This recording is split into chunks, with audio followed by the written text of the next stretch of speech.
अंबेडकर जी की दो शादी हुई थी, तो मैं भी शादी दो कर लूंगा, क्या अपराध होगा इसमें? उसका झांसा देता रहा और शोषण करता रहा।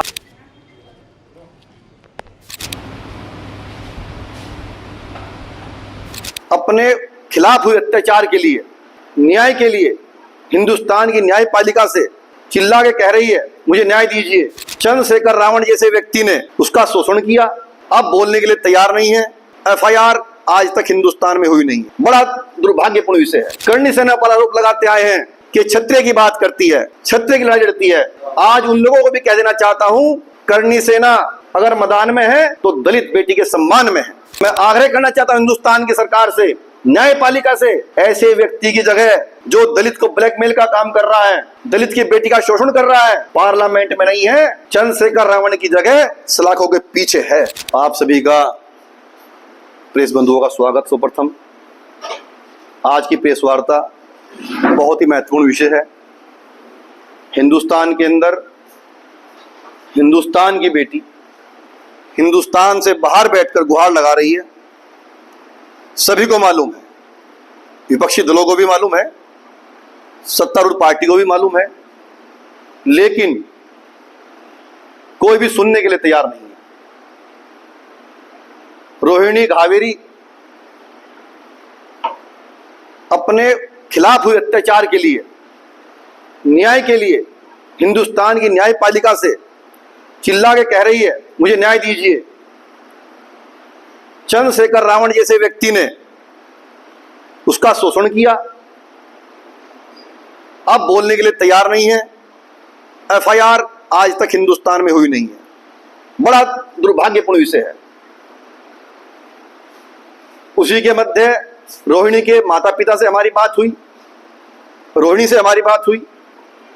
रोहिणी को हमने आश्वासन दिया है, पूर्ण रूप से राष्ट्रीय करणी सेना उसके साथ है, उसके परिवार के साथ में है।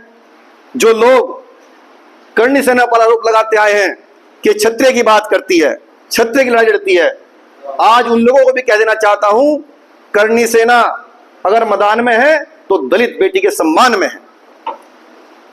वो दलित बेटी जो प्रतिनिधित्व करती है हिंदुस्तान का, विदेश में बैठकर वहां जय श्री राम का नारा लगता है, भारतीय जनता पार्टी के वहां एक मेंबर जाते हैं तो चंद्रशेखर रावण को दर्द होता है।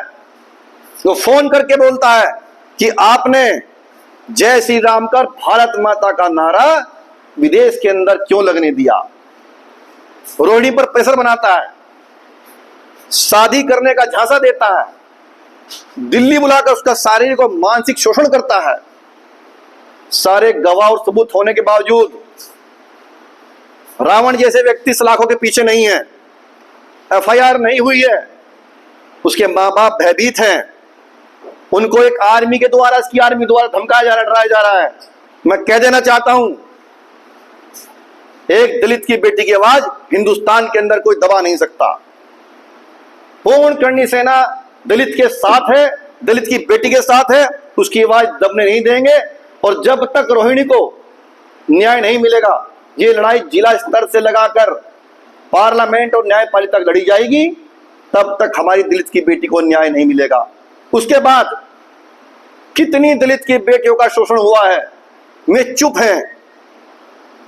एफआईआर होने दो, सारा चिट्ठा निकल के सामने आ जाएगा।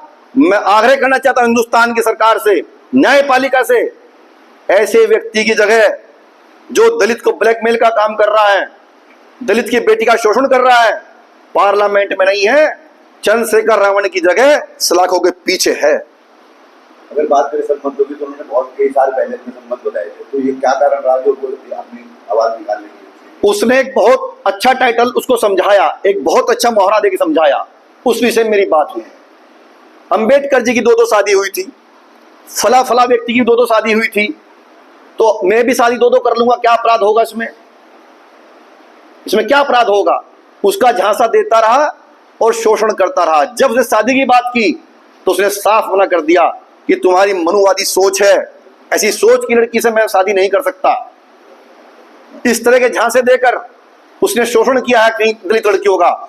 मैं भारत सरकार से कहना चाहता हूं, इसकी सजा समाप्त हो, इसके खिलाफ मुकदमा कायम हो और जिनकी आवाज दबाई जा रही है, उनकी आवाज न्यायपालिका के द्वारा हिंदुस्तान के हर कोने कोने तक पहुंचे। चंद्रशेखर इस जो आरोप लग रहा है उससे नकारते हुए ये कह रहे हैं कि मैं सामने कुछ नहीं कहूंगा, जो जवाब दूंगा मैं कोर्ट में दूंगा। तो हम कहना चाहते हैं मुकदमा कायम हो, अगर कोर्ट में जवाब देने का भी टाइम आएगा, जब मुकदमा होगा, जेल जाएगा, तो कोर्ट तो जवाब ले ही लेगी अपने आप। ब्रजभूषण शरण सिंह के ऊपर आरोप तय भी नहीं हुआ था और उस छोटी सोच के व्यक्ति ने यह कहा था कि मेरा समाज अगर परमिशन दे तो मैं ब्रजभूषण शरण को घर से खींच के लाऊंगा।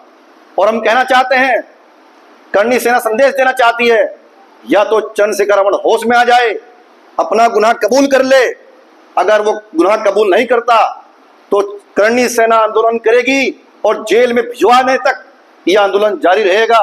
हम घर से खींच के आने की बात नहीं कर रहे, हम कानून में लपेटने की बात कर रहे हैं। कानून का जवाब कानून से लेंगे और सभ्यता समाप्त कराएंगे।